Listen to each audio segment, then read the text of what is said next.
ರೆಸಾರ್ಟ್ನ swimming ಪೂಲ್ಗೆ ಧುಮುಕಿದ ಮಹಿಳೆಯೊಬ್ಬರು ನೀರಿನಲ್ಲಿ ಮುಳುಗಿ ಸಾವನ್ನಪ್ಪಿರುವ ಘಟನೆ ಚಿಕ್ಕಬಳ್ಳಾಪುರ ಜಿಲ್ಲೆಯ ಶಿಡ್ಲಘಟ್ಟ ತಾಲೂಕಿನ ಚಿಂತಡಪಿ ಗ್ರಾಮದ ಬಳಿ ನಡೆದಿದೆ. ಕುಂದಲಗುರ್ಗಿ ಗ್ರಾಮದ 37 ವರ್ಷದ ರೇಖಾ ಮೃತ ಮಹಿಳೆ. ರೇಖಾ ಎನ್ಜಿಒ ಸಂಸ್ಥೆಯಲ್ಲಿ ಕೆಲಸ ಮಾಡ್ತಾ ಇದ್ರು. ಸಂಸ್ಥೆ ವತಿಯಿಂದ ಚಿಂತಡಪಿ ಗ್ರಾಮದ ರೆಸಾರ್ಟ್ ಕಮ್ ಹೋಟೆಲ್ನಲ್ಲಿ 2 ದಿನಗಳ ಕಾರ್ಯಾಗಾರ ಹಮ್ಮಿಕೊಳ್ಳಲಾಗಿತ್ತು.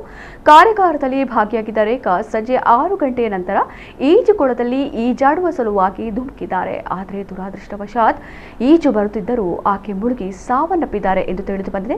ಕೆಲಕಾಲ ನೀರಿನಲ್ಲಿ ಧುಮುಕಿರುವ ಮಹಿಳೆ ರೇಖಾ ಈಜಾಡುತ್ತಿದ್ದಾಳೆ ಅಂತಲೇ ಎಲ್ಲರೂ ಭಾವಿಸಿದ್ದಾರೆ. ಆದರೆ ಕೆಲ ನಿಮಿಷಗಳ ಕಾಲ ಮೇಲೆ ಬರದೆ ನೀರಲ್ಲೇ ಮುಳುಗಿದ್ದರಿಂದ ಅನುಮಾನಗೊಂಡ ಸಹೋದ್ಯೋಗಿಗಳು ನೀರಿನಿಂದ ಮೇಲೆ ಎತ್ತಿಕೊಂಡು ಬಂದಿದ್ದಾರೆ.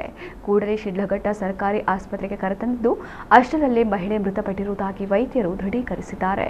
ಈ ಸಂಬಂಧ ಮುಂಜಾಗ್ರತಾ ರಕ್ಷಣಾ ಕವಚಗಳನ್ನು ನೀಡದೆ ನಿರ್ಲಕ್ಷ್ಯದಡಿ ರೆಸಾರ್ಟ್ ಮಾಲಕರು ಹಾಗೂ ರೇಖಾರನ್ನ ಕರೆದುಕೊಂಡು ಹೋಗಿದ್ದ ಸಂಸ್ಥೆಯ ವಿರುದ್ಧ ಶಿಡ್ಲಘಟ್ಟ ಗ್ರಾಮಾಂತರ ಪೊಲೀಸ್ ಠಾಣೆಯಲ್ಲಿ ಪ್ರಕರಣ ದಾಖಲಾಗಿದೆ.